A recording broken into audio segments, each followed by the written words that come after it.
Not very rewarding until the Most popular pastimes in the country right now, but will this popularity last is the question. Well, the makers of video games are gambling that it will. Entertainment is an industry that will always be around. I think no matter how good or bad the economy is, people always want to have fun, and they should, and we should. So why not be a part of something that brings joy to people day in and day out? Whatever the weather's like, whatever the economy's like, whatever's happening in the government or news, it's always good to have a place that you can have fun and gather with your friends.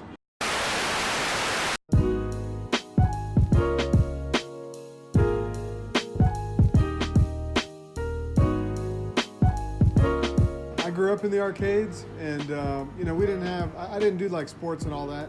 After school, on the way home, I'd stop by the gas station, play some games, stop by another one, play some games, and for me, it was just like home away from home. And I always thought, man, one day I'm going to own a game.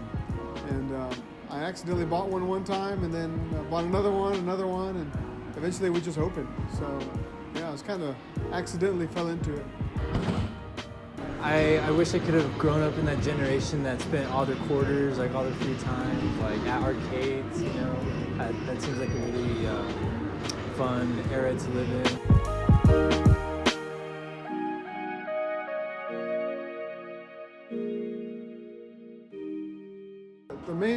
The main part where arcades were really killing it would be in the 80s, right? And then a little bit in the 90s, and then it kind of died in the 2000s. So right now there's a resurgence of the arcades. We blend the past with the future. So we don't just have games from the 70s and 80s. We've got the modern stuff too, like VR and all that.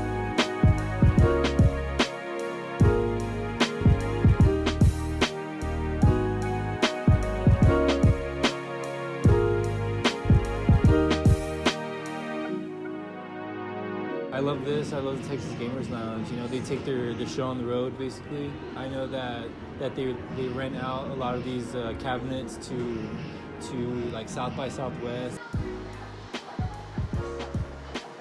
So I think one of the hindrances, though, is pretty much any arcade game, you can just download it at home on your console or your PC or your phone.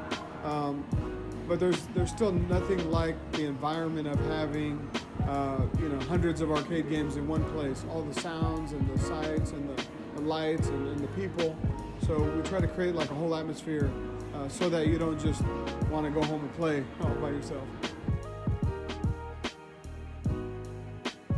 I think one of the things that killed the arcades in the early 2000s was that the guys who owned the arcades, businesses, they would buy these games and they would think you could just plug them in and let them run and everyone will come and it'll be magic. But it's not true. You have to test and see which games people like. You've got to keep up with the games. You've got to do maintenance and all that.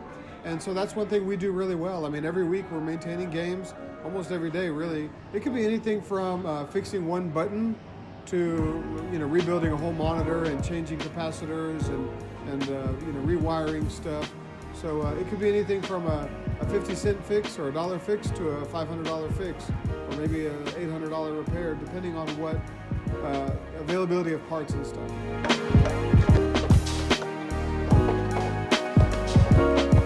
My grandparents used to own this convenience store when I was younger, and every couple months they would swap out this cabinet that they would have in their store, and I would always try to play so I could get high scores on those cabinets. So a lot of the time it would just be me playing like Tekken 4, like on the arcade cabinet. Need for Speed was another really good one that I played.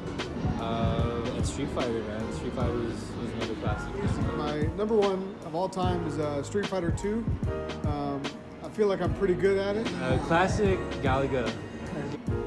But also I like the games of stuff that I grew up with, like Ninja Turtles, Simpsons, X-Men, because we grew up watching that on TV. So you watch it on TV, then you play it on the video game. It's natural.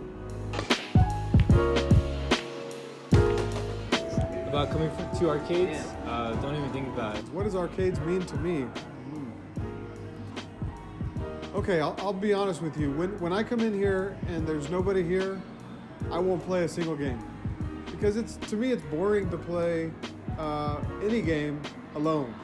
I prefer to play socially. I play arcade games, play modern games too, and be diverse. You know, play with people that you don't know. Meet a stranger, make a friend, and play a game.